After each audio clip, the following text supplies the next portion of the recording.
கணவன் இறந்த உடனே பெலன் போயிடுச்சு. இன்னொரு வீட்டுக்கு போய் என்ன பண்ணுறாங்க, இந்த தன் வீட்டில் ராணியாக இருந்தவங்க இன்னொரு வீட்டில் சர்வெண்ட்டாக போய் வேலை செய்ய ஆரம்பித்தாங்க. தேவனுடைய பெலத்துக்காய் காத்திருக்கும் பொழுது அந்த வீட்டில் அந்த முதலாளி கண்களில் தயவு கிடச்சிது. இந்த பிள்ளை நல்லா படிச்சிருக்கு, நீ அம்மா சமையலாக்க வர? இல்லை, என் கணவன் இருந்துட்டான். சரி, வெயிட் பண்ண. அவங்க ஒரு ஆஃபீஸ்க்கு ஓப்பன் பண்ணுறாங்க. அந்த ஆஃபீஸுக்கு இந்த பிள்ளை வீட்டில் வந்து வேலை செய்கிற ஒரு நம்பிக்கை நிமித்தமாக அந்த பிள்ளையை அந்த ஆஃபீஸில் எடுத்துன்னு போயிட்டு ஒரு போஸ்டிங் கொடுத்து ஒரு வேலைக்கு கொடுக்குறாங்க. அந்த வேலை செய்கிறத பார்த்த உடனே அந்த முதலாளி வருமானம் வந்து இன்னொரு பிஸ்னஸ் ஆரம்பிக்கிறார். அப்போ அந்த பிஸ்னஸை ஆரம்பிச்சுட்டு அவர் என்ன பண்ணுறாரு, அதில் முக்கியத்துவத்தை கொடுக்கும் பொழுது இதை பார்த்து கொள்வதற்கு, இதை மேனேஜ்மெண்ட் பண்ணுவதற்கு முழு பொறுப்பையும் அந்த சகோதரி கைகளில் கொடுக்க ஆரம்பிக்கிறது. அல்லேலூயா. என் பெலன் பட்சி ஒரு சார்ந்திருந்தேன் போயிடுச்சு. ஐயோ, எங்கள் அண்ணன் தான் எனக்கு எல்லாம் உதவி. ஐயோ, எனக்கு இந்த தலைவர் ரொம்ப யூஸ்ஃபுல்லாக இருந்தார், இன்னைக்கு மறிச்சிட்டாரு. இன்னைக்கு அந்த முதலாளி எனக்கு ரொம்ப உதவியாக இருந்தார், இன்னைக்கு அவர் இல்லையே, நான் என்ன பண்ணுறது? ஆமென். அன்பு தேவ பிள்ளையே, இந்த உலகத்தில் இருக்கிற உன்னை பலன் நினச்சி கொண்டிருக்கிறது எதுவுமே நிரந்தரமற்றது. அல்லேலூயா. அது காலனில் போகிற ஒரு நாள் உன் கூட இருக்கும், ஒரு நாள் இல்லாமல் போகும். விசுவாசிக்கலாமேன்னு சொல்லுவோமே. ஆனால் நேற்றும் இன்றும் என்றும் மாறாத தேவன் ஒருவரை விசுவாசிக்கலாமேன்னு சொல்லுவோமே. தேவ பலன் உன்னோடு இருக்கும் பொழுது எது மாறினாலும் சரி, தேவன் உன் கூட இருக்கிறார்னா தண்ணீரை திராட்சரசமாய் மாற்ற முடியும். கரங்களை தட்டி ஒரு ஆமென் சொல்லுவோமே.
எடுத்து வாசிப்போம். இந்த நாள் கர்த்தர் நம்மோடு பேசுகிற வார்த்தை.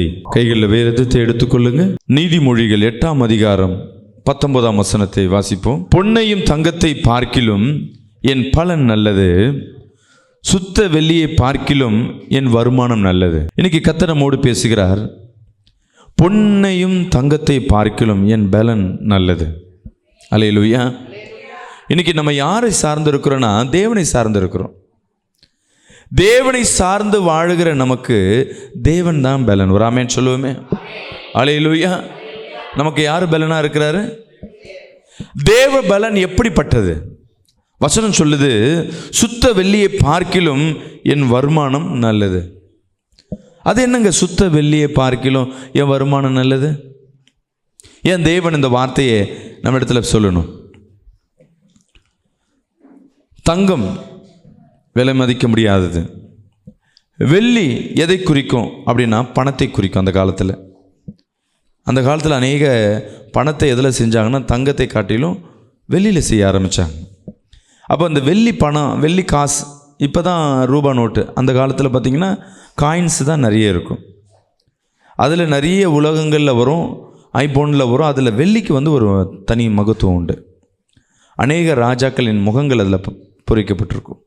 அந்த காலத்தில் ரோம் நகரில், எகிப்து தேசங்களில், இஸ்ரேல் தேசங்களில் நாணயங்கள்லாம் பார்த்திங்கன்னா வெள்ளி காயினில் இருக்கும். அப்போ அங்கே வெள்ளி 1 கிராம் 2 கிராமுக்கு கணக்கில் அதில் பொறிக்கப்பட்டிருக்கிற விலைக்கு தான்.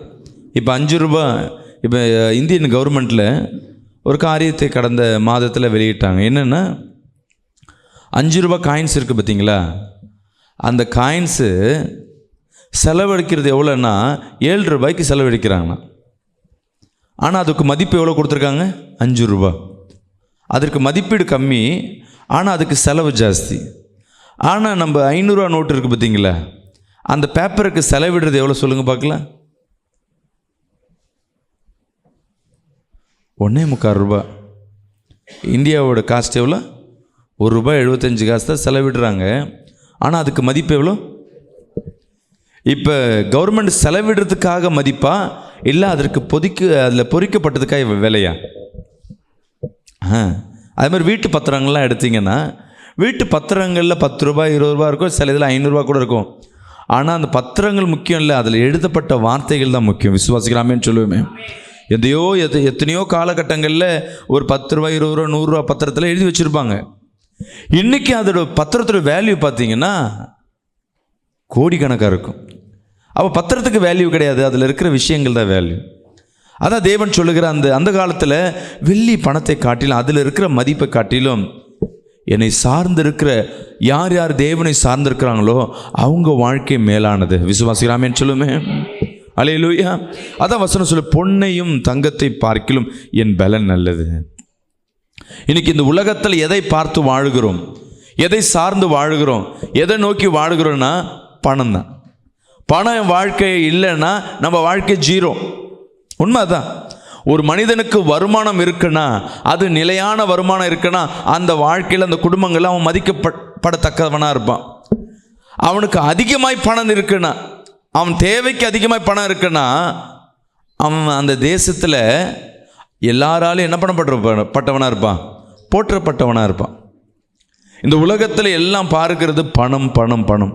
சொந்தக்காரங்க கூட பணம் இருந்தால் தான் என்ன பண்ணுவாங்க, உங்களை தேடியே வருவாங்க, விசாரிப்பாங்க. பணம் இருக்கிற நபருக்கு உடம்பு சரியில்லைன்னா பாருங்களேன், தெரிஞ்சவன் தெரியாதவன்லாம் கால் பண்ணி நல்லா இருக்கீங்களா, உங்களை பற்றி விசாரித்தேன், பலவீனப்பட்டீங்கன்னு நினச்சேனே.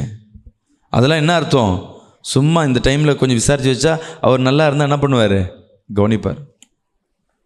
எனக்கு தெரிஞ்ச ஒரு போதகர் இப்போ இறந்துட்டார். அந்த போதகருக்கு சார்லஸ் சந்திரபோஸ்னு ஒரு பாஸ்டர் இறந்துட்டார் கடந்த வருடங்களில். ஆனால் அவர் இருக்கும்பொழுது என்ன பண்ணார்னா, அவர் நல்ல ஃபாரினில் ஊழியம் பண்ணிவிட்டு ஊழியக்காரங்களுக்கு நிறைய என்ன பண்ணுவார். இப்போ ஒரு மீட்டிங் இப்போ நடத்துகிறேன்னா ஸ்டேஜில் ஒரு 20 சேர் போட்டு 20 ஊழியக்காரங்க உட்காந்துருப்பாங்க. 20 ஊழியக்காரங்க அவர் ஜபத்துக்கு வராங்களா இல்லை, போகும்போது என்ன பண்ணுவார், நல்ல சாப்பாடு வாங்கி கொடுத்து போகும்போது எல்லாருக்கும் காணிக்க கொடுப்பார். ஃபாரின்லேருந்து சென்ட்டு வாட்சஸ் வாங்கிட்டு வந்து கொடுப்பார். ஒரு ஹெல்ப்புன்னு கேட்டால் போதும், உடனே அவங்க தேவைகளுக்கு ஒரு 10 20 50,000 ரூபா கிட்ட கொடுப்பார். அப்படிப்பட்ட ஒரு நல்ல ஒரு தெய்வ மனிதன். அவர் இடையில ஒரு உடம்பு சரியில்லை. விஷயத்தை கேட்ட உடனே ஒரு பாஸ்டர் சொல்கிறார், ஐயோ முதல்ல அவருக்கு கால் பண்ணி என்ன பண்ணணும், விசாரிக்கணும். பரவாயில்லையே, விசாரிக்கிறதுக்கு அவ்வளோ தூரம் இருக்கு. நான் கேட்டேன், அவன் நல்லா தெரிஞ்ச பாஸ்டரா? இல்லை அவரை பற்றி கேள்விப்பட்டேன், நல்லா என்ன பண்ணுவார், உதவி செய்வார்னா. அவர்கிட்ட பேசுகிறதுக்கு ஒரு வாய்ப்பு கிடைக்கல. இப்போ நான் விசாரித்தேன்னா அவர்கிட்ட என்ன இருக்கும், நம்ம மேலே ஒரு இறக்கமாக இருக்கும், நல்லா ஆகிட்டார், என்ன பண்ணுவார், நமக்கு கொஞ்சம் ஹெல்ப் பண்ணுவார்ல, சர்ச்சுக்கு மேலே கட்டணும் அப்படின்னா. அப்போ உண்மையாக என்ன பண்ணல, ஒருத்தர் விசாரிப்பதற்கு உண்மையான இருதயம் இல்லை, ஏதோ ஒரு தேவை, பணம். ஆனால் தெய்வம் இன்றைக்கி முன்பு உலகத்தில் ஓடுறது எல்லாம் சொந்த பிள்ளைகள் கூட நம்மளை மதிக்கணும்னா, இன்றைக்கி 55 வயசுக்கு மேலே ஒரு தாய் தகப்பனை மதிக்குதுன்னா அதெல்லாம் வேறு விஷயம். 100ல் ஒருத்தர் தான் உண்மையாக மதிப்பாங்க. மீதி இருக்கிற பிள்ளைங்க அப்பா அம்மா கிட்ட வருமானம் இல்லைன்னா நீங்கள் செல்லா காசு கூட பிரயோஜனம் இல்லை, ஓரமாக உட்காந்து உனக்கு போடுறதே தண்ட சோறுன்னு சொல்லும் பிள்ளை. மருமக இன்னும் சொல்லும். ஆனால் அதே தாய் தகப்பனுக்கு 1000 ரூபாய் பின்ஷன் வரட்டுமே, முதியோர் இல்லம் பின்ஷனு. அந்த பின்ஷன் வர 5 நாளுக்கு நல்ல மரியாதை இருக்கும், திருப்பியும் போயிடும். ஒரு 10,000 ரூபாய் 5,000 ரூபாய் வருமானம் வரட்டுமே, பின்ஷன் வரட்டுமே, அந்த தாய்க்கு தாய் தகப்பனுக்கு வாழ்நாள் முழுவதும் ஒரு மரியாதை இருக்கும். ஏன்னா அந்த பென்ஷனில் எனக்கு ஒரு 500 ரூபா தருவார், எனக்கு 1000 ரூபா தருவார். எங்கள் வீட்டில் தான் இருக்கணும், நீங்கள் எங்கள் வீட்டில் தான் தங்கணும், நான் உங்களுக்கு சாப்பாடு போடுறேன். ஏன்னா இதெல்லாம் இருக்கணும். உண்மைதான், இதெல்லாம் உலகத்தில் இதெல்லாம் இருந்தால் தான். ஆனால் தேவனை சார்ந்து வாழ்கிறவர் நம்ம இயேசு சாதாரண மனிதன் அல்ல, தெரிஞ்சுக்குங்க. சாதாரண தேவனும் கிடையாது. அவர் இந்த உலகத்தில் வாழும் பொழுதே, இந்த 33 ஆண்டுகள் வாழும் பொழுதே உலகத்தை திருப்பி போட்டவர். அல்லேலூயா. அவர் நினைச்ச தண்ணீரை திராட்சரசமாக மாற்றினார். நம்மளாம் என்ன பண்ணுவோம், கல்யாணத்தில் திராட்சரசம் இல்லை, உங்ககிட்ட கட்டுக்க நல்ல பணம் இருக்குது, அக்கௌண்ட்டில் பணம் இருக்குன்னா உடனே சொல்லுவேன், எனக்கு தெரிஞ்ச அந்த ஹோட்டலில் போடு, இந்த ஹோட்டலில் போடு, இருக்கிற எவ்வளோ செலவானாலும் பரவாயில்ல, நம்ம அதானே சொல்லுவோம். கையில் காசு இருக்குது, ஆனால் ஒரு குறை இருக்குது, பிரியாணியில் சாப்பாடு, ஒரு கடைசியாக வந்த முக்கியமான ஆளுக்கு சாப்பாடு இல்லை, உடனே நம்ம என்ன சொல்லுவோம், சொல்லுங்களேன், எவ்வளோ செலவானா பரவாயில்ல, போய் முதல்ல என்ன பண்ணு, அந்த ஹோட்டலில் இந்த ஹோட்டலில் வாங்கிட்டு வந்து என்ன பண்ணு, வந்தவங்களை நிரப்பு. இது உன் பணத்தின் பலன். பணம் இருந்தால் அது பேசுவோம். பணம் இல்லைன்னா என்ன பண்ணுவோம்? இருக்கிறத தண்ணி கிண்ணி ஊற்றி என்ன பண்ண, சாப்பாடை கொஞ்சம் இன்க்ரீஸ் பண்ணலாமே. இல்லை முக்கியமான காசு இல்லைன்னா முதல் உங்களுக்கு அடுத்த முறை வரும்போது நான் உங்கள் வீட்டில் வந்து கவனிக்கிறேன். இறக்கமாக பேசும் பேச்சு. ஃபஸ்ட்டு பணம் இருந்தால் பேச்சு என்ன இருக்குன்னா ஆர்டரிங் வரும். போ இருக்குப்போ அந்த ஹோட்டலில் இந்த ஹோட்டலில் போய் எவ்வளோ ஆனாலும் சரி, அது கிலோ 300 இருந்தாலும் சரி ஒரு பிளேட்டு 300 சரி வாங்கிட்டு வந்து என்ன பண்ணு, வந்தவங்களுக்கு உபசரி. பணம் இருந்தால். பணம் இல்லைனா இருக்கிற தண்ணி அவன்கிட்ட போய் சமையல், ஒன்றும் எத்தனை பேருக்கு வரும், ஒன்றும் 10 பேருக்கு தான். அப்போ என்ன பண்ணுங்க, கொஞ்சம் கொஞ்சமாக போடுங்க, கம்மியாக போடுங்க. நம்ம வாய்ஸ் செட் டவுன் ஆகிடும். சுத்தமாக இல்லை அப்படின்னு ஆயிடுச்சுன்னா வந்தவங்ககிட்ட நம்ம கெஞ்சுவோம், தப்பாக எடுத்துக்காதீங்க, நாங்கள் நினச்சதோட கூட்டம் நிறைய வந்துடுச்சு, அடுத்த முறை உங்கள் வீட்டுக்கு வந்து நான் கவனிக்கிறேன், தப்பாக எடுத்துக்க. அவங்களும் என்ன சொல்லுவாங்க, சரி சரின்னுவாங்க. ஆனால் இயேசு அதே கல்யாணத்தில் தான் இருப்பார். காணா ஒரு கல்யாணத்தில் எல்லா வல்லமையும் மிக்கவர். அல்லேலூயா. விசுவாசிக்கிறாமேன்னு சொல்லுவோமே. அவர் சொன்னால் காற்றும் கடலும் அடங்கும். விசுவாசிக்கிறாமேன்னு சொல்லுவோமே. அவர் நினச்சிருக்கலாம், போயிட்டு போ அந்த ராஜா கிட்ட போய் கேளு, இவங்க வீட்டில் கேளு, ரசம் இருக்கும் எடுத்துகிட்டு வந்தா ஊற்று. தேவன் எதுவும் செய்து இல்லை. அவங்க அம்மாவுக்கு தெரியுது, மரியாளுக்கு, இவர் பொண்ணையும் பொருளையும் காட்டிலும் விசேஷமான பலன். அல்லேலூயா. இப்போ இந்த கல்யாணத்தில் அவர் இருக்கிறாரு. இந்த கல்யாணத்தில் எது பலன்? எவ்வளோ பெரிய வல்லமையான தேவ மனுஷன் இங்கே இருக்கிறாரு. இதை காட்டிலும் திராட்சரசம் இல்லைன்னு கவலைப்படாதீங்க, அவர் சொல்கிறது கேளுங்க. அல்லேலூயா. விசுவாசிக்கிறாமேன்னு சொல்லுவோமே. மரியாளுக்கு வந்து தேவனிடத்தில் ஆர்டர் போடல, தெரிஞ்சுக்குங்க. அவர் என்ன சொல்கிறாரு, ஏன்னா தேவ திட்டம் வேற. அவர் அநேக காரியம் இங்கேருந்து எடுத்துகிட்டு வர சொல்லியிருக்கலாம். இல்லை அவர் ஜெபம் பண்ணார்னா வெறும் கூட என்ன பண்ணப்படும், நிரப்பப்படும். இல்லை, ஆனால் ஏன் தண்ணீரை திராட்சரசம்னா அங்கே தான் தேவன் இருக்குது. தேவ பலன் எங்கே இருக்கோ அங்கே குறைவுகள் எல்லாம் நிறைவாக மாறும். கரங்களை தட்டி ஒரு ஆமேன்னு சொல்லுவோமே. ஆமீன். அன்பு தேவ பிள்ளையே, இன்னைக்கு உங்கள் வாழ்க்கையில் குறைகளோடு இன்னைக்கு வந்திருக்கலாம். பலனற்ற சூழ்நிலையில் வந்திருக்கலாம். வருமானம் இல்லாமல் வந்திருக்கலாம். வாழ்க்கையில் ஆரோக்கியம் இல்லாமல் வந்திருக்கலாம். யார் துணையும் இல்லாதபடி வந்திருக்கலாம். நீங்கள் யாரையே சார்ந்து இருந்திருக்கலாம். சில சமயங்களில் வேலையை சார்ந்து உங்கள் வாழ்க்கை இருக்கும். திடீர்னு வேலை போயிடுச்சுன்னா வாழ்க்கை முடிஞ்சு போச்சு. சில நாட்களில் கணவனை நம்பி வாழ்ந்திருப்பீங்க, கணவன் திடீர்னு கைவிட்டிருப்பார். இல்லை உன் வருமானம், இல்லை உன் வீடு, ஏதாவது ஒரு காரியங்களை நீங்கள் சார்ந்து வாழும் பொழுது அது ஒரு நாள் இல்லைன்னு தெரிஞ்ச உடனே உங்கள் இருதயம் உடைய ஆரம்பிக்கும். அல்லேலூயா. விசுவாசிக்கிறாமேன்னு சொல்லுவேன். ஒரு சகோதரி சொல்கிறாங்க, அவர் கணவர் இறந்துட்டாங்க. பாஸ்டர், எனக்கு விவரம் தெரிஞ்சு எங்கள் அப்பா அம்மா வீட்டில் நான் நல்லா இல்லை, ரொம்ப கஷ்டப்பட்டோம். எங்கள் வீட்டுக்கார் வந்து என்னை ஆசைப்பட்டு என்ன பண்ணார், எங்கள் சொந்தக்கார் தான் எங்கள் வீட்டுக்கார், என்னை கல்யாணம் பண்ணி நான் எந்தெந்த கஷ்டப்பட்டனோ என்னை ஒரு வேலை செய்ய விட மாட்டார். நான் என்ன எதிர்பார்க்குறேன்னு தெரியல. எங்கள் அப்பா வீட்டில் இருந்த காட்டில் என் கணவன் வீட்டில் அவ்வளோ சந்தோஷமாக இருந்தேன். இன்றைக்கி என் கணவன் ஆக்சிடெண்ட்டில் இறந்துட்டார். என் வாழ்க்கையில் யார் பாஸ்டர்? இனி என் வாழ்க்கையில் ஒன்றும் இல்லை. என் பலனே என்ன ஆயிடுச்சு, போயிடுச்சு. என் பலனே ஒன்றும் இல்லாமல் போயிடுச்சு. அப்போ நான் அவர்கிட்ட சொன்னேன், அந்த சகோதரி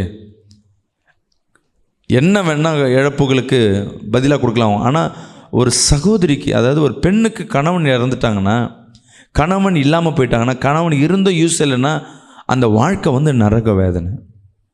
சில குடும்பங்களில் வருமானமே, இன்றைக்கி பார்க்குறேன் நிறைய குடும்பங்களில் ஆண்கள் பண்ணுற தவறு, 90% ஆண்கள் வேலைக்கு போகிறதில்ல, குடும்பத்தில் வருமானமும் கொடுக்கறதில்ல, மனைவியை துன்பப்படுத்துறது, குடிக்கிறது. எனக்கு குடிங்க, எனக்கு நான் படித்த படிப்புக்கு எனக்கு வேலை கிடைக்கல, வீட்டில் சுமார் மனைவி நீ போயிட்டு வா வேலைக்கு, இன்றைக்கி நிறைய நடக்குது. அப்போ அந்த வீட்டில் அந்த கணவன் இருந்தோம் யூஸ் இல்லை. என் பலன் போயிடுச்சு, ஒரு சார்ந்து இருந்தேன் போயிடுச்சு. ஐயோ எங்கள் அண்ணன் தான் எனக்கு எல்லாம் உதவி, ஐயோ எனக்கு இந்த தலைவர் ரொம்ப யூஸ்ஃபுல்லாக இருந்தார், இன்றைக்கி மறிச்சிட்டாரு, இன்றைக்கி அந்த முதலாளி எனக்கு ரொம்ப உதவியாக இருந்தார், இன்றைக்கி அவர் இல்லையே, நான் என்ன பண்ணுறது? ஆமீன். அன்பு தேவ பிள்ளையே, இந்த உலகத்தில் இருக்கிற உன்னை பலன் நினச்சி கொண்டிருக்கிறது எதுவுமே நிரந்தரமற்றது. அல்லேலூயா. அது காலனில் போகிற ஒரு நாள் உன் கூட இருக்கும், ஒரு நாள் இல்லாமல் போகும். விசுவாசிக்கிறாமேன்னு சொல்லுவேன். ஆனால் நேற்றும் இன்றும் என்றும் மாறாத தேவன் ஒருவரை விசுவாசிக்கிறாமே சொல்லுவோமே. தேவ பலன் உன்னோடு இருக்கும் பொழுது எது மாறினாலும் சரி, தேவன் உன் கூட இருக்கிறார்னா தண்ணீரை திராட்சரசமாய் மாற்ற முடியும். கரங்களை தட்டி ஒரு ஆமென் சொல்லுவோமே. அல்லேலூயா. யோசிச்சு பாருங்களேன், அந்த சூழ்நிலை மரியாளுக்கு தெரியுது. ஏசப்பா அவர் சொல்றதை கேளுங்க. இவர் என்ன சொல்ல போறான்னு கூட தெரியல, என்ன செய்வார்னு தெரியல. தண்ணீரை திராட்சரசம் மாத்திரம் தெரியாது, ஏதாவது பண்ணுவார். இன்னைக்கு நம்மளும் என்ன நடக்கும், என்ன பண்ண போறீங்கன்றது யோசிக்காதீங்க. உங்க வாழ்க்கையில் என்ன நடக்க போகுது, என்ன குறைவு இருக்கோ அந்த குறைவுகளை என் தேவன் மாற்றி போடுவார். ஆமென் சொல்லுவோமே. இன்னைக்கு நம்ம பலனற்று வந்திருக்கலாம், உங்க வருமானங்கள் எல்லாம் இழந்து போய் வந்திருக்கலாம், சரீரங்களில் பலனற்று போய் வந்திருக்கலாம், குடும்பங்களில் பலனற்று போய் வந்திருக்கலாம். அந்த சகோதரி இப்போ நான் காண்றேன், கணவனை இழந்து ஒரு 4 வருடங்கள் ஆயிடுச்சு. இப்போ சபையில் நல்ல ஐக்கியத்தோடு தேவனை சார்ந்து இரவானா 1 மணி நேரம் ஜெபம் பண்ணாமல் படுக்க மாட்டாங்க. கணவன் இழந்து இப்போ ஒரு 2 குழந்தைங்க. இன்றைக்கி அவங்க ஒரு வேலை செய்கிறாங்க. ஒரு வீட்டுக்கு போய் வேலை செய்ய ஆரம்பித்தவங்க, அந்த வீட்டு வேலை அந்த சமையலாக்க போனவங்க பாருங்கள், கணவன் இருக்கிற வரையும் வெளியே அனுப்பலை. கணவன் இழந்த உடனே பலன் போயிடுச்சு, இன்னொரு வீட்டுக்கு போய் என்ன பண்ணுறாங்க, இந்த தன் வீட்டில் ராணியாக இருந்தவங்க இன்னொரு வீட்டில் சர்வெண்ட்டாக போய் வேலை செய்ய ஆரம்பித்தாங்க. தேவனுடைய பலத்துக்காய் காத்திருக்கும் பொழுது அந்த வீட்டில் அந்த முதலாளி கண்களில் தயவு கிடச்சிது. இந்த பிள்ளை நல்லா படிச்சிருக்கே, நீ ஏம்மா சமையலாக்க வர? இல்லை, என் கணவன் இருந்துட்டான். சரி, வெயிட் பண்ணணும். அவங்க ஒரு ஆஃபீஸ்க்கு ஓப்பன் பண்ணுறாங்க. அந்த ஆஃபீஸுக்கு இந்த பிள்ளை வீட்டில் வந்து வேலை செய்கிற ஒரு நம்பிக்கை நிமித்தமாக அந்த பிள்ளையை அந்த ஆஃபீஸில் எடுத்துன்னு போயிட்டு ஒரு போஸ்டிங் கொடுத்து ஒரு வேலைக்கு கொடுக்குறாங்க. அந்த வேலை செய்கிறத பார்த்த உடனே அந்த முதலாளி வருமானம் வந்து இன்னொரு பிஸ்னஸ் ஆரம்பிக்கிறார்.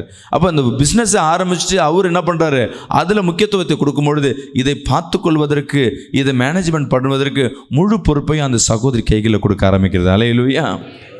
அந்த வீட்டுக்கு 7,000 ரூபாய் சம்பளம் போன அந்த சகோதரி இப்போ அந்த கம்பெனியில் 70,000 ரூபாய் சம்பளம் வாங்கிட்டு அதிகாரியாக உட்காந்து கொண்டிருக்காங்க. அல்லேலூயா. விசுவாசிக்கிற ஆமென் சொல்லுவோமே. உன் கைகளில் 7,000, 6,000, 1,000 ரூபாய் தான் இருக்குன்னு நினைக்காத. என் தேவனால் அதை 10 மடங்கு இன்க்ரீஸ் பண்ண முடியும். நினச்சா 100 மடங்கு கூட இன்க்ரீஸ் பண்ண முடியும். யோபின் வாழ்க்கையில் ரெட்டிப்பான ஆசீர்வாதம். நீ யோபின் வாழ்க்கையை பார்க்காத, உங்கள் வாழ்க்கையில் கர்த்தர் என்ன செய்ய போகிறார்? கர்த்தர் தான் எனக்கு பலன். சொல்லுங்களேன். நீதிமொழிகள் 8ஆம் அதிகாரம் 18ஆம் வசனம் சொல்லுகிறது. படிப்போமா? ஐஸ்வர்யமும் கனமும் நிலையான பொருளும் நீதியும் என்னிடத்தில் உண்டு.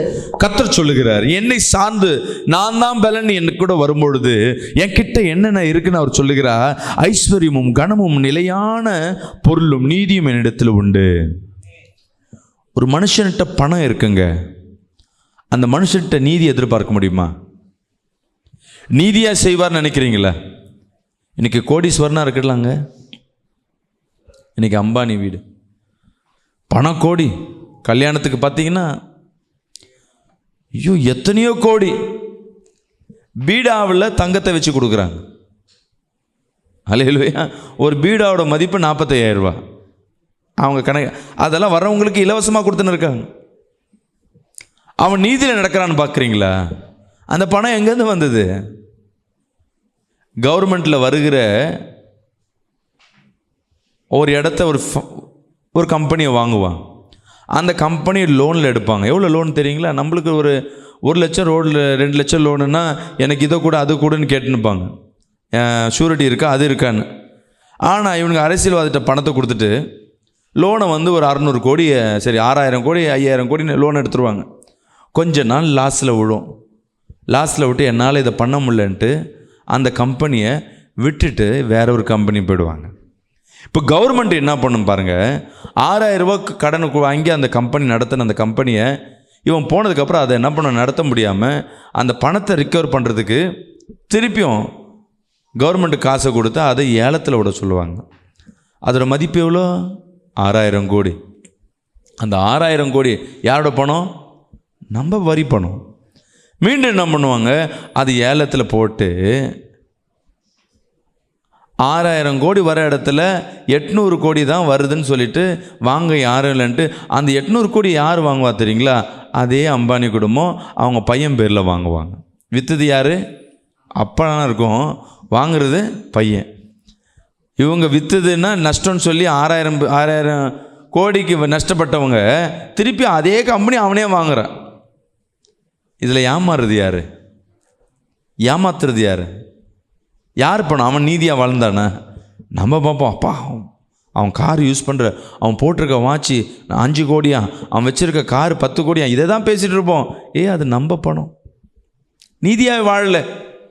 ஆனால் தேவன் சொல்லுகிறார், ஐஸ்வர்யம், கனம், மகிமை தேவனை சார்ந்து வாழுகிற என் அன்பு ஜனமே, தேவனை சாழும் பொழுது யார் யார் தேவனை நம்பி இருக்கிறாங்களோ பணம் மட்டுமல்ல, கனமும் மகிமை. நீ ரோட்டில் நடக்கும்போது உன் குடும்பத்தில் உன் பிள்ளைகள் உனக்கு மதிப்பு கொடுக்கும். ஒரு ஆமென் சொல்லுவோமே. உன் பிள்ளைகள் உன்னை பார்த்து விஷ் பண்ணுவாங்க. இன்னைக்கு குடும்பங்களில் தன் மனைவி தன்னை சிநேகிக்கிறதில்ல, மனைவி எனக்கு மரியாதை கொடுக்கல. அநேக கணவர் சொல்லுவாங்க, மனைவி சொல்ல, என் கணவன் என்ன ஒரு பொருள் என்ன சொல்ற, ஒரு கால் தூசி கூட என்ன மதிக்கிறது இல்லை, வெறும் சமைச்சு போட தான் என்ன வச்சிருக்கிறார், மதிப்பில்லை. பிள்ளைங்க மதிக்கிறதுல, பிள்ளை என் பேச்சே கேட்கறதில்ல பாஸ்டர், என் பிள்ளைக்கா ஜெபம் பண்ணுங்க, என் பிள்ளைக்கா ஜெபம் பண்ணுங்க, இதே தான் சொல்லி கொண்டிருப்பாங்க. அல்லேலூயா. ஆனா தேவனை சார்ந்து வாழும் பொழுது உன் குடும்பம் உன் கூட இருக்கும். விசுவாசிக்கிறாமே சொல்லுவோமே. யார் உன்னை விட்டு போனாலும் சரி, தேவனை மட்டும் விட்டுறாதீங்க, தேவன் தான் எனக்கு பலன். விசுவாசிக்கிறாமே சொல்லுவோமே. இன்னைக்கு நம்ம வேதத்தில் சில பேரை பார்ப்போம், தேவனை சார்ந்து வாழும் பொழுது தேவன் எப்படிப்பட்ட பலனை நமக்காய் கொடுக்கிறார். அல்லேலூயா. படிங்க, ஆதியாகமம் 26ஆம் அதிகாரம் 12ஆம் வசனத்தை வாசிப்போம். எப்படிப்பட்ட தேவ பலனை நம்ம பெற்றுக்கொள்வது? ஈசாக்கு அந்த தேசத்தில் விதை விதைத்தான். அந்த தேசத்தில் விதை விதைத்தான். கர்த்தர் அவனை ஆசீர்வதித்ததினால் அந்த வருஷத்தில் 100 மடங்கு பலன் அடைந்தான். இங்க பாருங்க, ஈசாக்கு விதை வச்சானா அந்த தேசத்துல 100 மடங்கு. எப்படி 100 மடங்கு? யாரோட தேசம்? அவன் தேசம் நினைக்கிறீங்களா? தேவன் சொன்ன இடத்துக்கு போகிறான். அந்த இடத்துல போனால் தன் மனைவிக்கு பிரச்சனை, அவனுக்கு பிரச்சனைன்னு தெரியுது, சுத்த பிரச்சனை இருக்குது. ஆனால் இருந்தாலும் ஈசாக்கு தேவன் சொல்லிட்டார், வேறு வழியே இல்லை, அந்த தேசத்துக்கு போகிறான். விசுவாசிக்கிறாமேன்னு சொல்லுவேமே. சரி, இந்த தேசத்தில் நிலையாக இருக்க போகிறான்? இல்லை, டெம்பரவரி தான் இருக்க போகிறான். ஆனால் இருந்தாலும் தேவன் சொல்லிட்டார், இந்த தேசத்தில் நான் அமர போகிறேன். எப்பப்ப தேவ பலன் உங்க வாழ்க்கையில நிலையாய் நிற்கும்னா, தேவன் சொல்ற வார்த்தைக்கு எந்த மனிதன் கீழ்ப்படுகிறானோ, தேவன் சொல்லும் பொழுது எப்பா இந்த பாவத்தை விட்டுடு. நீங்க உங்க பிள்ளைகிட்ட சொல்லுங்களேன், மொபைலை யூஸ் பண்ணாத. பெற்றோருக்கு தெரியும் அந்த மொபைல் அவன் வாழ்க்கையை அழிக்கும்னு, அந்த பிள்ளை எடுத்துக்காது. அப்படி அந்த பிள்ளை விடுதுன்னா அந்த பிள்ளை பெரிய என்ன பண்ணுது, தியாகம் பண்ணது போல, உனக்காக நான் டிவி பார்க்கலப்பா, நீ படிக்க சொன்ன அதனால நான் என்ன பண்ணல, டிவி பார்க்கல, மொபைல் எடுக்கல. நம்ம சொல்லுவோம் படிக்கிறல 2 மணி நேரம் மொபைல் எடுக்காது. தேவ வார்த்தை கேட்கும் பொழுது சில நேரங்களில் தோல்வி விட்டுறது போல இருக்கும், சில நேரங்களில் அவமானப்படுறது போல இருக்கும், சில நேரங்களில் இதெல்லாம் ஒரு வாழ்க்கையான்னு காணப்படும். அம்மாவா இல்லையா? அல்லேலூயா. ஆனா ஈசாக்கு அந்த தேசத்துல விதைக்கிறான். பரவாயில்ல, நான் இந்த தேசத்துல எத்தனை நாள் இருப்பனோ இல்லையோ, ஆனா தேவன் வந்துட்டார், ஆனா என் கடமையை செய்யறேன். விசுவாசிக்கிறாமேன்னு சொல்லுவேன். சில நேரங்களில் வாடகை வீட்டில் இருப்பீங்க, வீட்டில் பெயிண்ட் கூட அடிக்க மாட்டோம். நான் கேட்டா, நான் கொஞ்ச நாள்ல என் சொந்த வீட்டை வாங்கிடுவேன், எதுக்கு இந்த வீட்டில் வாடகை?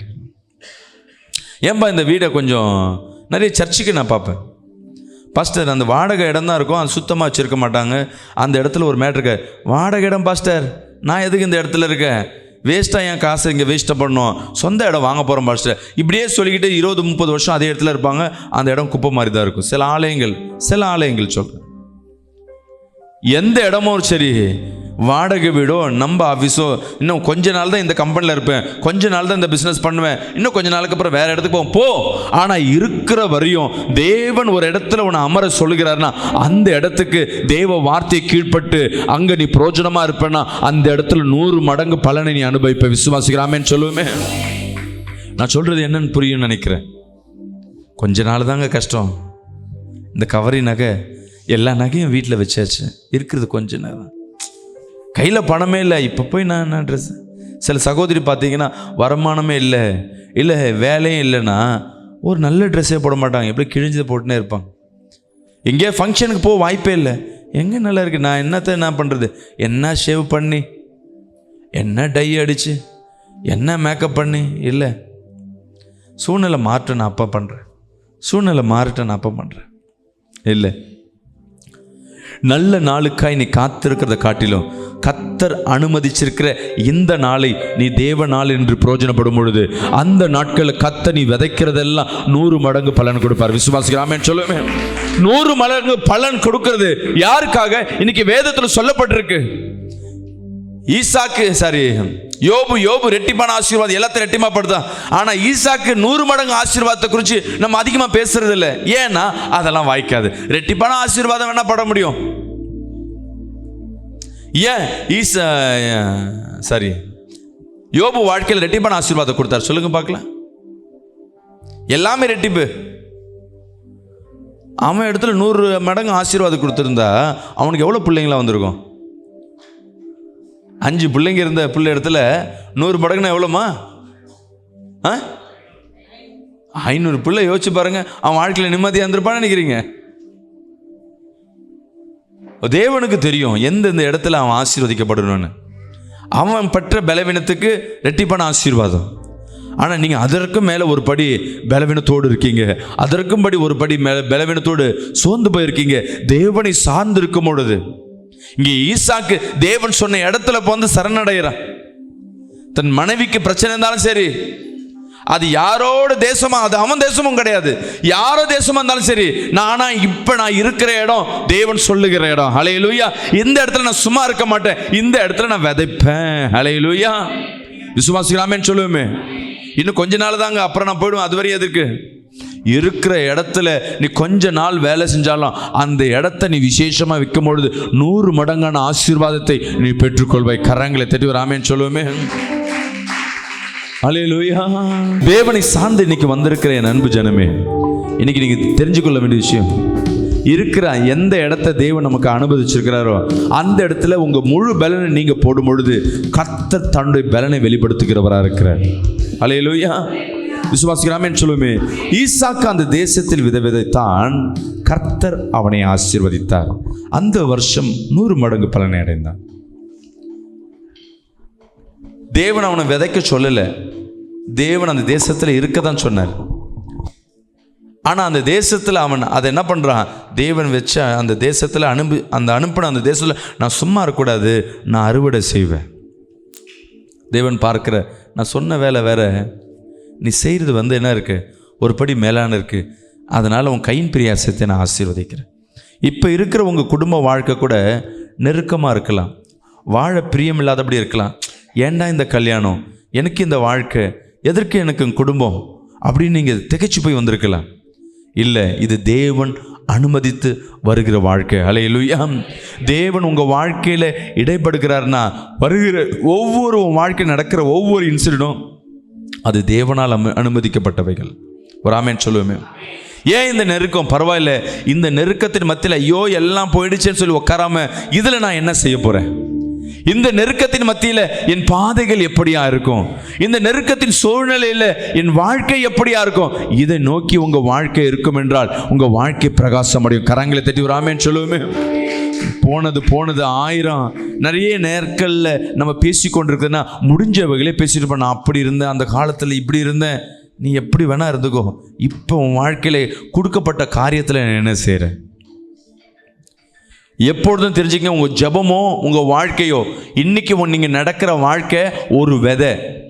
இன்னைக்கு ஜபிக்கிற ஜபம் ஒரு விதை, இன்னைக்கு செய்கிற பாவம் ஒரு விதை, இன்னைக்கு செய்கிற ஒரு குற்றம் ஒரு விதை. விதைனா என்ன பண்ணும்? முளைக்கும். விசுவாசிக்கிறாமேன்னு சொல்லுவோமே. எப்படி செய்கிற பாவத்திற்கு ஒரு நாள் தண்டனையோ ஒரு நாள் பிரச்சனை வரும் உண்மைனா, இன்னைக்கு பண்ற ஜபம், இன்னைக்கு பண்ற கண்ணீர் வடிப்பு, இன்னைக்கு படுகிற சோகம், அதற்கு ஒரு பலன் உண்டு. விசுவாசிக்கிறாமேன்னு சொல்லுவோமே. அல்லேலூயா சொல்லுவோமே. சொல்லுங்களேன், என் வாழ்க்கையில் இன்னைக்கு படுறது ஒரு விதை. எவ்வளோ துக்கத்தின் மத்தியிலும், எவ்வளோ இயற்கை சீற்றங்கள், எவ்வளோ சூழ்நிலை மத்தியிலும் இந்த இடத்துக்கு தேடி வந்து தேவ சமூகத்துக்கு வந்து உட்காந்துருக்கீங்களே, இன்றைக்கி ஒரு விதையை விதைச்சாச்சு. அதன் பலன் கம்மியாக இருந்தால் உடனே அறுப்பீங்க, கம்மி பலனாக இருந்தால் உடனே இம்பேக்ட் கிடைக்கும். தேவன் அந்த விதைக்கு பெரிய மரமாக இருக்கணும்னா கொஞ்ச நாள் காத்திருக்கணும். ஏன்னா அந்த விதை பூமிக்குள்ளே முதலாவது உள்ளே போகணும், உள்ளே போய் நல்லா வேர் பிடிக்கணும். ரொம்ப நாளுக்கு அப்புறம் தான் மேலே கொஞ்சோண்டு தெரியும். அதுக்கப்புறம் அது செடி கொடி மரமாய் மாறி அது பூ பூத்து காய் காய்ச்சி அப்புறமேட்டு தான் பழமாய் மாறும். காத்திருக்கணும். உங்கள் வாழ்க்கையில் எவ்வளோ நாள் காத்திருக்கீங்களோ அந்த காத்திருது வேதத்தில் பார்த்தீங்கன்னா யார் யாரெல்லாம் ரொம்ப நாட்கள் ரொம்ப வருடங்கள் தேவனிடத்தில் காத்திருந்தார்களோ அவர்கள் எல்லாம் விசேஷமான ஆசீர்வாதத்தை பெறுவார்கள். அல்லேலூயா. விசுவாசிக்கிறாமேன்னு சொல்லுவோமே. அல்லேலூயா. எடுத்து வாசிப்போம். ரூத் 2ஆம் அதிகாரம் 12ஆம் வசனத்தை வாசிப்போம். உன் செய்கைக்கு தக்க பலனை, உன் செய்கைக்கு தக்க பலனை கர்த்தர் உனக்கு கட்டளையிடுவாராக. கர்த்தர் உனக்கு கட்டளையிடுவாராக. இஸ்ரவேலின் தேவனாகிய கர்த்தருடைய, இஸ்ரவேலின் தேவனாகிய கர்த்தருடைய செட்டைகளின் கீழ் அடைக்கலமாய், செட்டைகளின் கீழ் அடைக்கலமாய் வந்த உனக்கு அவராலே நிறைவான பலன் கிடைப்பதாக. ஹல்லேலூயா. ரூத்னா எல்லாருக்கும் தெரியும். ரூத்துக்கு பிரச்சனை என்ன? கணவன் உயிரோட இருந்தாரா இல்லையா? சொல்லுங்களேன். ஏன் இறந்து போனாரு? இப்ப ரூத்துக்கு பலன் எங்கேருந்து வருது? கர்த்தரால.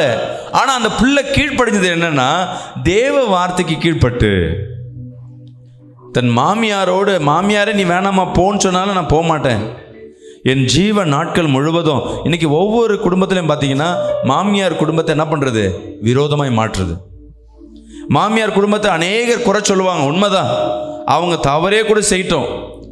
ஆனால் யார் எனக்கு கொடுக்கப்பட்ட வாழ்க்கை, இந்த வாழ்க்கை இது தேவன் எனக்கு அனுமதிச்சிருக்கிறார்.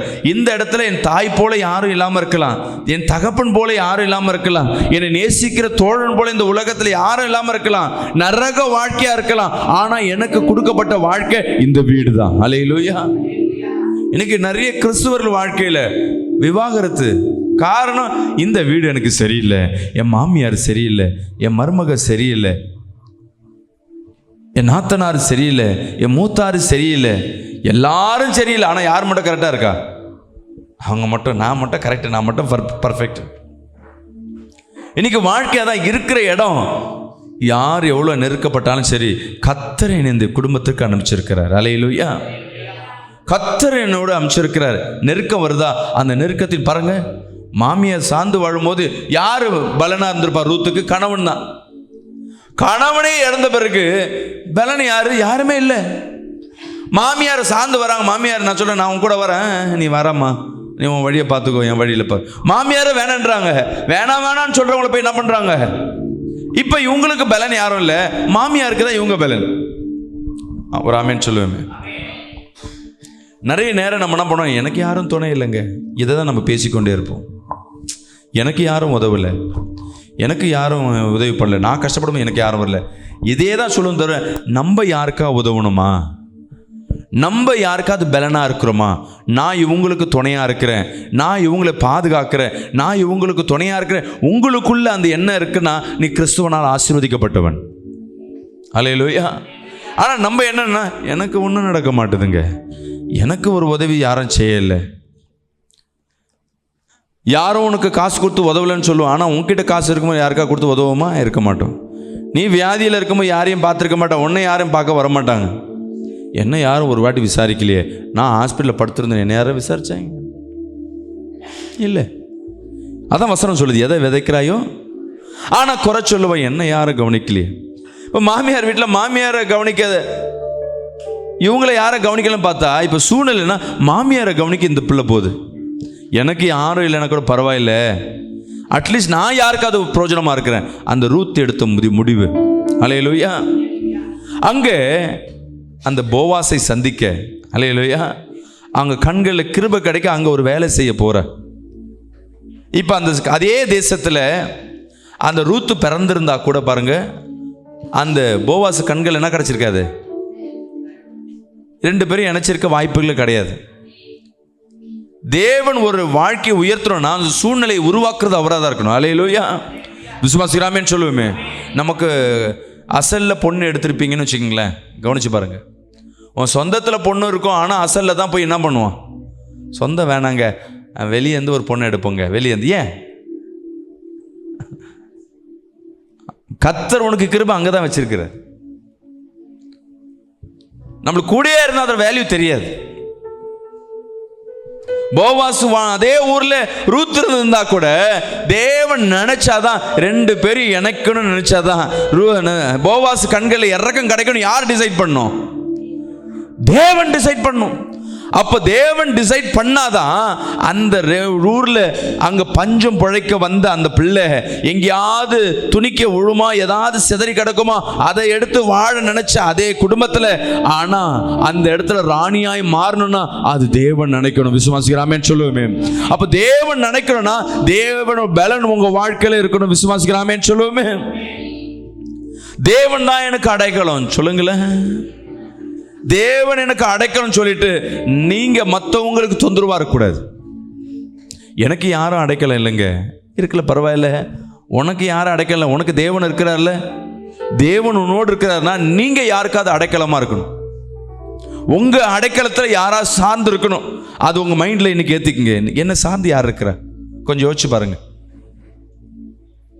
நான் இல்லைன்னா யார் கஷ்டப்படுவா? ஒரு குடும்பம், ஒரு ஜீவன் நீ இல்லைன்னா கஷ்டப்படுதுன்னா பாசம் வேற, பாசம் வேற. அண்ணன் தம்பி பிள்ளை பாசம்ன்றது வேற, கணவன் பாசம்ன்றது வேற. நான் இல்லைன்னா எப்படி, சில கணவன் சொல்லுவாங்க, நான் இல்லைன்னா என் மனைவி என்ன பண்ணுவாங்க? உண்மையாக குடும்பத்தை நேசிக்கிற ஒவ்வொரு கணவனும் வயது முதிரும் பொழுது யோசிப்பாங்க, என் மனைவி ரொம்ப கஷ்டப்படுவாங்களே. உடம்பு சரியில்லைன்னா ஒரு சகோதரர் சொல்கிறாரு, நான் இப்போ தான் எனக்கு குழந்தை பிறந்திருக்கு, எனக்கு எதாவது ஆயிடுச்சுன்னா என் மனைவி என் பிள்ளைங்க கஷ்டப்படுவாங்க. அப்போ அவருக்கு தெரியுது என்னை சார்ந்து தான் என் பிள்ளை குடும்பம் இருக்குது. அல்லேலூயா. சண்டைகள் வரும், பிரச்சனைகள் வரும், ஆனால் யாரை பிரிஞ்சு போக மாட்டேன். அல்லேலூயா. ஏன்னா தேவ பலன் இருக்குது. உங்களுக்குள்ள ஒரு நம்பிக்கை இருக்கணும், நான் யாருக்காவது பலனாக இருக்கிறேன்னா. ரூத் டிசைட் பண்ணிட்டாங்க, யாரும் இல்லை, கணவன் போயிடுச்சு, எல்லா குடும்பம் போயிடுச்சு, பெற்றோர் குடும்பம் போயிடுச்சு. ஆனால் ரூத் டிசைட் பண்றாங்க, நான் யாருக்காவது பலனா இருக்கேன், எனக்கு யாருமே பலன் இல்லை, பரவாயில்ல, எனக்கு கர்த்தர் பலனா இருக்கிற. விசுவாசிக்கலாமே சொல்லுவேன். நான் யாருக்காவது பலனா இருக்குன்னு சொல்லி தன் மாமியாருக்கு அவங்க பலனா போய் நிற்கிறாங்க. இன்னைக்கு உங்க வாழ்க்கையில் தேவ பலன் இருக்கணும்னா நீங்க டிசைட் பண்ற ஒரு காரியம், நான் யாருக்காவது பலனா இருக்கணும். எனக்கு பலன் யாரு சொல்லுங்க? ஏசப்பா. அப்போ என்னோட தேவன் இருக்கும்போது நான் சும்மா இருக்கலாமா? என் கூட தேவன் இருக்கிறார், நான் இந்த அம்மாவுக்கு நான் சப்போர்ட் பண்ணுறேன், என் மாமியாருக்கு நான் சப்போர்ட் பண்ணுறேன், என் சகோதரனுக்கு நான் சப்போர்ட் பண்ணுறேன், என் பிள்ளைக்கு நான் பலனாக இருக்கிறேன். நீங்கள் இல்லைன்னா ஐயோ அந்த இடத்த ஃபுல் பண்ணுறதுக்கு அவருக்கு தவிக்கிறாங்கன்னா தான் உங்கள் பலன் அங்கே இருக்குன்னு அர்த்தம். என் பிள்ளைய அவங்க தாங்க பார்த்துப்பாங்க, நான் வேலைக்கு போனால் அவங்க தாங்க பார்த்துப்பாங்க, அது பலன். அந்த இடத்துல ஒரு வீட்டில் ஒரு பாட்டியோ இல்லை மாமனாரோ மாமியார் இருக்கிறாங்கன்னா, நான் வெளியே போயிட்டேன்னா என்னை பார்த்துக்கிறதுக்கு அங்கே இருக்கிறாங்கன்றாங்க. பார்த்தீங்களா? அவங்களால வருமானம் ஒன்றும் இல்லை, ஆனால் பாதுகாப்பு என்ற ஒரு பலனை அவங்க கொடுத்து கொண்டிருப்பாங்க. அல்லேலூயா. மாசமான கையில் யாரும் கூட வரமாட்டாங்க, அவங்க மட்டும் ஒரு 500 ரூபா கொடுப்பாங்க. நீ கொடுக்குற ஒரு 500 100 அவர்களுக்கு பலனாக இருக்கும். நீ ஒரு நாள் கொடுக்கலன்னா அவங்களுக்கு அந்த வருமானம் எப்படி இருக்கும்? ரொம்ப கஷ்டமாக இருக்கும். அல்லேலூயா. உங்களை சார்ந்து நான் இருக்கிற வீட்டில் சரி நான் கஷ்டப்படுறேன், இவங்களுக்கு நான் பலனாக இருக்க விருப்பம், நான் கூட நிற்கிறதே பாதுகாப்பு. ஒரு ஆண் என்பது அவங்களுக்கு நான் சப்போர்ட்டாக இருக்கேன். கூட ஒரு ஆண் ஒரு வீட்டில் இருக்கிறதே ஒரு சில குடும்பத்துக்கு சப்போர்ட்டாக இருக்கும். சில பெண்கள் துணிஞ்சு நிற்பாங்க, நாம் பண்ணலாம், நீ போ வேலைக்கு போ, நான் பார்த்துக்கிறேன், உனக்கு பலவீனம் தானே, பார்த்து பரவாயில்ல, நான் இருக்க உனக்கு சப்போர்ட் பண்ணுறேன். சில பேருக்கு குடும்பங்களில் பாருங்கள், இந்த பெண்களுக்கு திடீர்னு வயிற்றில் ஏதோ ஒரு ஆப்ரேஷன் நடக்கும், ஏதோ ஒரு ஆப்ரேஷன் நடக்கும். அந்த வீட்டில் அந்த ஆப்ரேஷன் ஆயிடுச்சுன்னா அந்த பிள்ளை, அந்த பெண் பிள்ளைக்கு பாதுகாக்க அந்த தாயாருக்கு கூட அந்த ஆப்ரேஷன் ஒரு மாதம் என்னவா இருக்கணும்? பெட் ரெஸ்ட்டாக இருக்கணும். அந்த பெட் ரெஸ்ட்டாக இருக்கும் பொழுது சமைக்க கொடுக்க பார்த்துக்க அந்த சகோதரியை பார்த்துக்க ஒருத்தர் இருக்காது. நிறைய பேர், சில பேருக்கு ஆப்ரேஷன் பண்ண பணம் இருக்கும், சூழ்நிலை இருக்கும், ஆனால் பண்ணிக்க மாட்டாங்க. என்னன்னு கேட்டால், நான் 1 மாதம் படுத்த படைக்கிற என்னை யார் பார்த்துப்பா? உங்களுக்கு ஒரு வாய்ப்பு கிடைக்குது, அவங்க ஹாஸ்பிட்டலில் இருக்காங்க, நான் 2 நாள் போய் தங்கி பார்த்துக்கிறேன், நீங்கள் ஒரு வாய்ப்பு கிடைக்குதுன்னா நீங்கள் அவங்களுக்கு பலனாக இருக்கீங்க. அல்லேலூயா. சப்போஸ் உங்கள் வாழ்க்கையில் வாய்ப்பு கிடைச்சி யாரோ ஒருத்தர் ஹாஸ்பிட்டலில் இருக்காங்க, அவங்களுக்கு கூட துணையில்லை, இன்றைக்கி நைட்டில் போய் அவங்களோட நான் போய் தங்குறேன், நீ தங்கி பாரு, உனக்கு பலன் இல்லாமல் நீ ஒன்றுமே இல்லாமல் ஒருத்தர் வந்திருக்க மாட்டாங்க, பரவாயில்ல, நான் அவங்களுக்கு பலனாக இருக்கேன். அவங்க கிட்டேருந்து ஏதோ நன்மைக்காக நீங்கள் போனீங்கன்னா அதில் வாழ்க்கையில் ஒரு நன்மையும் பெற்றுக்கொள்ள மாட்டீங்க, பெருமை தான் கிடைக்கும். அவங்களுக்கு நான் பலனாக இருக்கேன், நீங்கள் போய் பாருங்களேன், சில நாட்கள் கழிந்து போகும், சில நாட்கள் நவந்து போகும், அடுத்தது கர்த்தர் அதே தேசத்தில் உன்னை ராஜாவாக வைப்பார். விசுவாசிக்கிறாமேன்னு சொல்லுவேன். ஏன் போவாசு கண்களில் தேவன் கிருபை கிடைச்சது? ரூத்தை எப்படி அவர் என்ன பார்த்தாரு? ஏன்னா அந்த தேசத்துல இருக்கிறதுனால இல்ல, தேவன ஆசீர்வாதம் அந்த பிள்ளை மத்தியில் இருந்தது. இன்னைக்கு தேவ பலன் உங்களோடு இருக்க போகிறது. ஹல்லேலூயா சொல்லுங்க. யார் எனக்கு பலன் இல்லைனாலும் தேவன் தான் எனக்கு பலன் சொல்லுங்களேன். அநேகர் ஏதோ ஒரு சூழ்நிலையில தாய் தகப்பன் பலனை இழந்து போய் வந்திருக்கலாம். கணவனும் மனைவியோ உங்களுக்கு பலனா இருந்தவங்க இன்னைக்கு பலனை இழந்து போய் வந்திருக்கலாம். சில நாட்களில் பிள்ளைங்க உங்களுக்கு பலனாக இருந்திருப்பாங்க, அந்த பலனை இழந்து போய் வந்திருக்கலாம். சில நேரங்களில் பிள்ளையை போல இன்னொருத்தர் உனக்கு பலனாக இருந்திருப்பாங்க, அவங்கள இழந்து போய் கூட வந்திருக்கலாம். இல்லை தாய் தகப்பனை போல உங்களுக்கு அநேக வருமானத்தில் சில நேரங்களில் உதவியாக இருந்த பலனாக இருந்தவங்க இன்றைக்கி உங்களை விட்டு தூரம் போயிருக்கலாம். இல்லை உனக்கு பலனாக இருந்த உன் வீடு வருமானம் உன்னை விட்டு போயிருக்கலாம். உனக்கு பலனாக இருந்த உன் சரீரம் இன்னைக்கு பலனற்று போயிருக்கலாம். ஆனால் இன்னைக்கு உன்னோடு பலனாக இருக்கிறவர் என் தேவனாகிய கர்த்தர். அல்லேலூயா. யார் எது சொன்னாலும் சரி, எனக்கு தேவன் பலனாக இருக்கிறார். சொல்லுங்களேன், நெஞ்சில் கை வச்சு சொல்லுங்க, தேவன் எனக்கு பலனாக இருக்கிறார். எடுத்து படிப்போம். 1 சாமுவேல் 26ஆம் அதிகாரம் 23ஆம் வசனத்தை வாசிப்போமா? கர்த்தர் அவனவனுக்கு அவனவன் நீதிக்கும் உண்மைக்கும் தக்கதாக பலன் அளிப்பாராக. தேவ பலன் எப்படி இருக்குமா? கர்த்தர் அவனவனுக்கு அவனவன் நீதிக்கும் உண்மைக்கும் தக்கதாக பலனளிப்பாராக. இன்று கர்த்தர் உம்மை என் கையில் ஒப்பு கொடுத்திருந்தும் கர்த்தர் அபிஷேகம் பண்ணினவர் மேல் என் கையை நீட்ட மனதில்லாதிருந்தேன். அல்லேலூயா. தேவன் ஒரு மனுஷனை யாரையாவது அபிஷேகம் பண்றாருன்னா தேவ பலன் உன் மேல இருக்குன்னு அர்த்தம். யாராவது உன்னை சண்டை போடணும், உன்னை திட்டணும்னு நினைச்சாலும் உன் கிட்ட வந்தாலும் உன்னை ஒன்றும் பண்ண முடியாது. ஒரு ஆமேன் சொல்லுவேன். எப்போ தேவனை ஏற்றுக்கொண்டு இருக்கிறீங்களோ, முழுக்க ஞானஸ்தானத்தை எடுத்து தேவ அபிஷேகத்தை பெறுறீங்களோ, அப்போவே தேவ அனாயிண்டிங், தேவ அபிஷேகம் உன் மேலே இறங்கிடுச்சுன்னு அர்த்தம். அல்லேலூயா. சரி, தேவ அபிஷேகம் என்னை பெற்றுட்டாரு, என் வாழ்க்கையில் உடனே மாற்றமான கிடையாது. யோசேப்பு சின்ன வாழ்க்கையிலே என்ன பண்ணிட்டான்? தேவ அபிஷேகத்தை தரிசனத்தை பெற்றான். தரிசனத்தை பெற்ற உடனே தான் என்ன ஆச்சு? அவன் வாழ்க்கையில் பள்ளத்தில் விழ ஆரம்பித்தான். தன் சகோதரனால் குடும்பத்தினால் ஒதுக்கப்பட ஆரம்பித்தான். தன் தகப்பனே அவனை பார்த்து பொறாமை கொள்ளும்படியாக சூழ்நிலை ஏற்பட்டது. மரணிக்கும்படியாக அவன் குழியில் தள்ளப்பட்டான். சரி, குழியிலேருந்து விடுதலையாக்கப்பட்ட கர்த்தர் தரிசனத்தை பெற்றானச்சு. குழியிலேருந்து விடுதலையாக்கப்படணும், அடிமையில் இருந்தான் 17 ஆண்டுகள். 1 இல்லை 2 இல்லை, 1 நாள் இல்லை, 1 மாதம் இல்லை.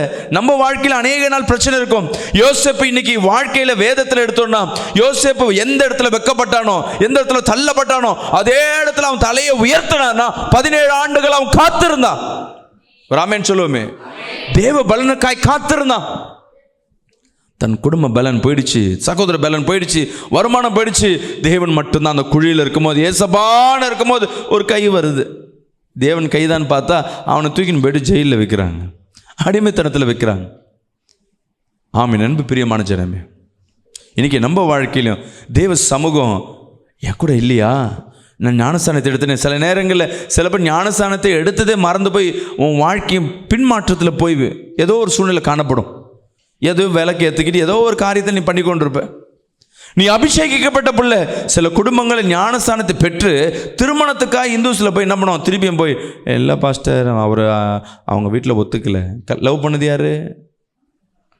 சில பேர் பெற்றோர் நெருக்கம் படுவாங்க. சில பேர் நீயே போய் என்ன பண்ணுவ? அந்த வாழ்க்கையில் விழுவ. சரி, தேவ அபிஷேகப்பட்டதாவது இந்த காரியத்தில் செய்யணும் அப்போலாம் தெரியாது. அந்த வாலிப வயசில் என்ன பண்ணுறோன்னு தெரியாது, பாவத்தை செஞ்சிடுவோம். நம்ம வாழ்க்கையில் முன்னுக்கு வரணும். தேவனால் அபிஷேகிக்கப்பட்ட பிள்ளை நீ.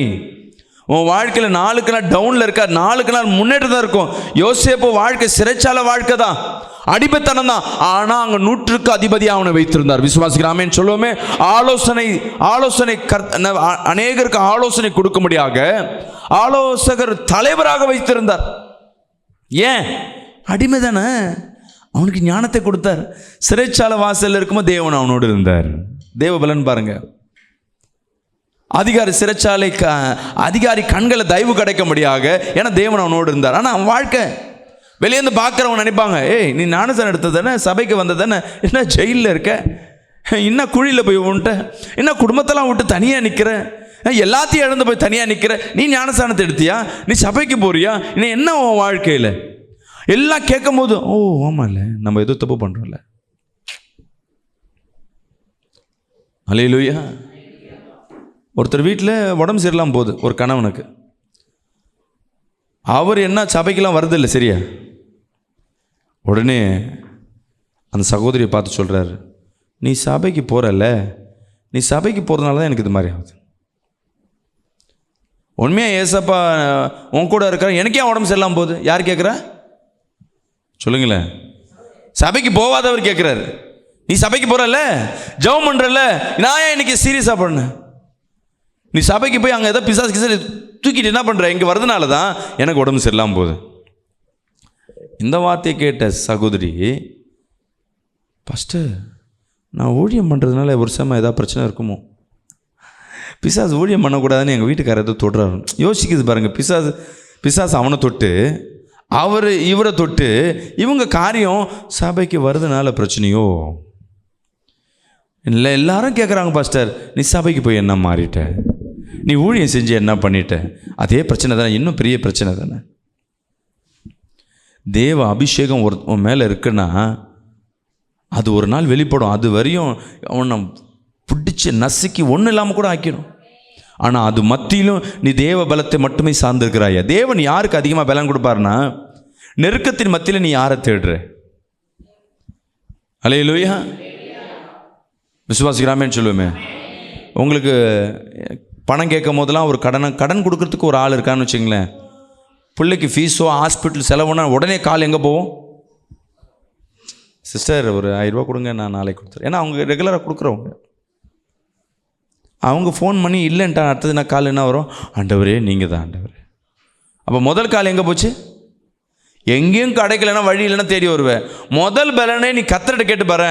நீ அவங்களுக்கு கொடுக்க முடியும். யார்கிட்ட நீ காசை வாங்குறியோ, கத்தர் உன்னை ராஜாவை வைக்கல, கடங்காரியாக வச்சிருக்கிறார், தொழிலாளியாக வச்சிருக்கிறார். நீ 100 ரூபாய் இன்னொருத்தருக்கு கொடுக்க முடியா, நீ கேட்டு பாரு. ஆண்டவரே அவர்களுக்கு அவன் கடன் கொடுக்குற அளவுக்கு பணம் வச்சிருக்கிறான், அவன் கல்லு மண்ணும் வணங்குறான், நான் ஜீவனுள்ள தேவனை வணங்குறேன், ஒரு நாள் அவனுக்கு நான் கடன் கொடுக்கணும். நீ கேட்டு பாரு. யாரும் கேட்க மாட்டோம். பேங்க்குக்கு கடன் கொடுக்க நீங்கள் ஏதாவது ட்ரை பண்ணியிருக்கீங்களா? சிரிக்கிறீங்க. பேங்க்குக்கெலாம் நம்ம எப்படி பாஸ்டர் கொடுக்குறீங்க?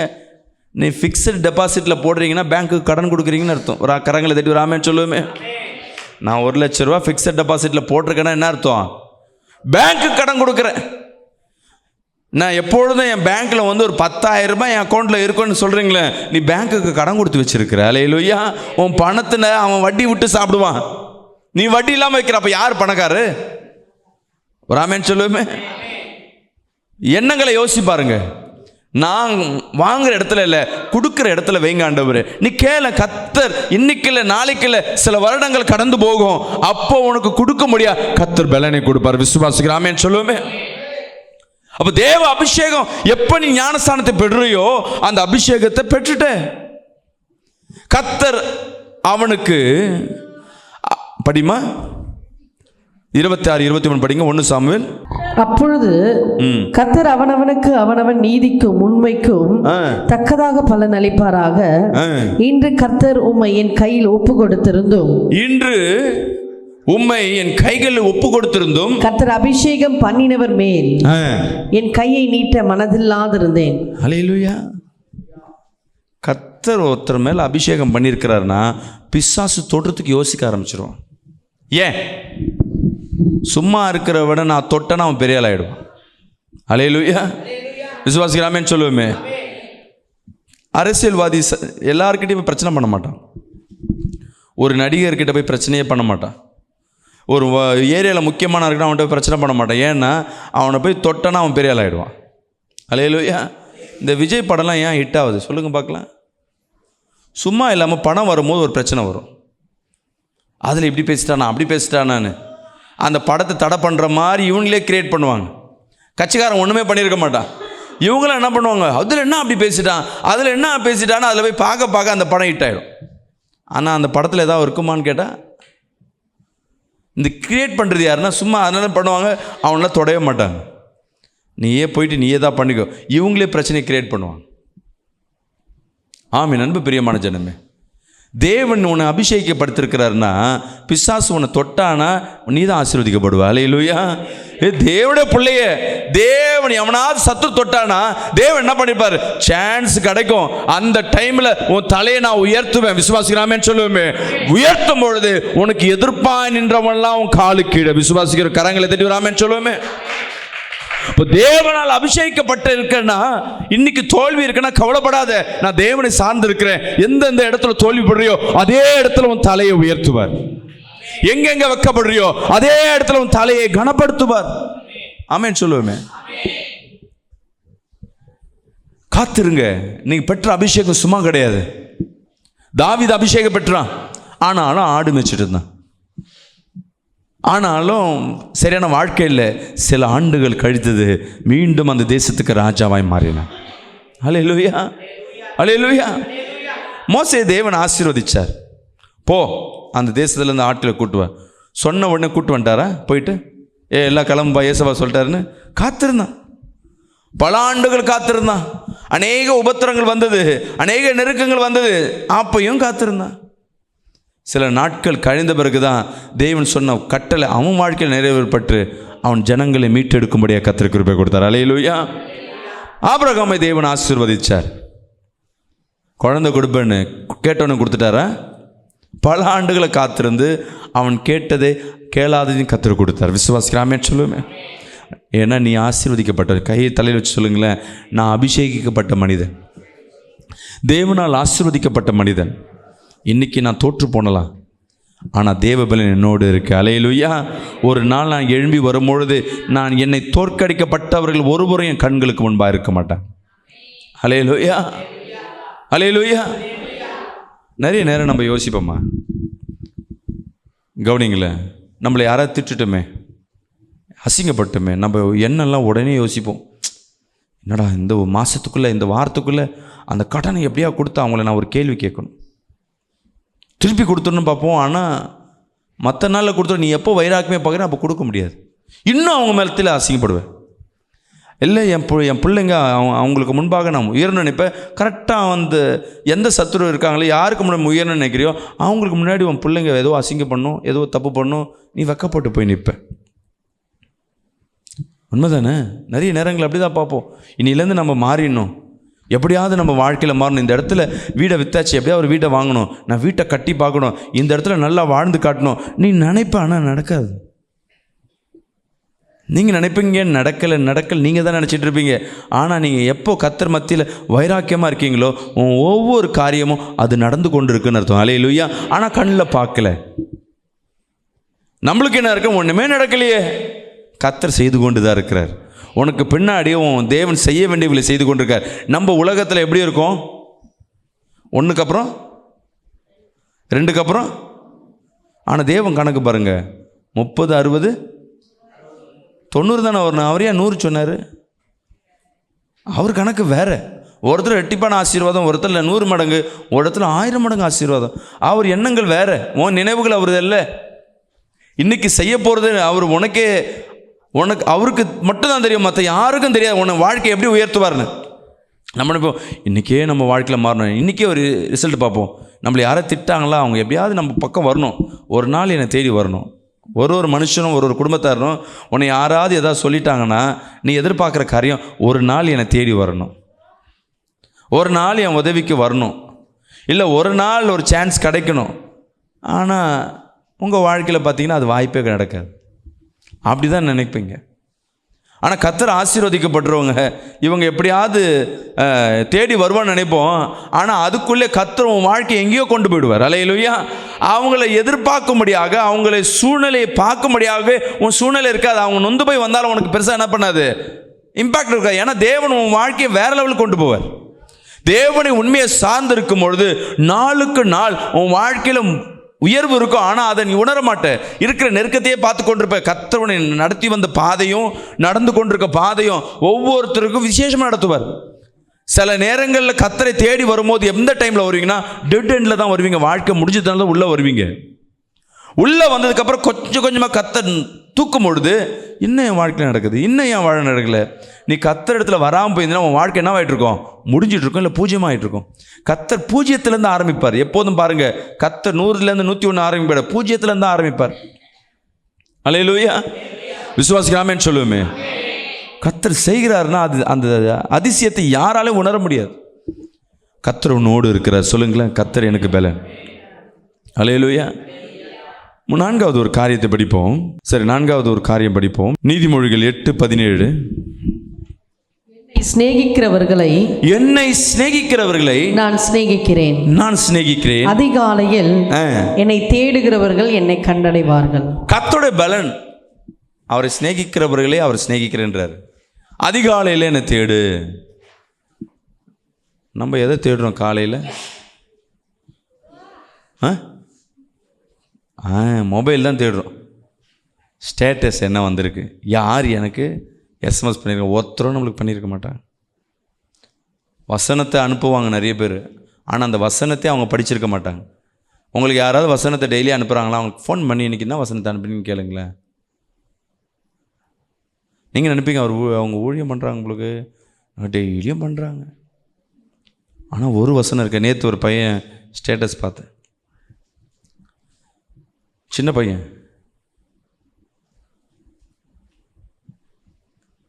மாலை ஜெபம், அவனே பாஸ்டர்னு அவனே சொல்லிக்கிட்டு அவனே போட்டுனுக்கிறான் யூடியூப்லேயும் இதுலேயும்.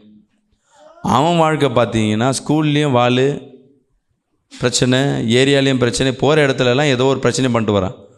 ஆனால் அவன் என்ன பண்ணி கொண்டு இருக்கான்?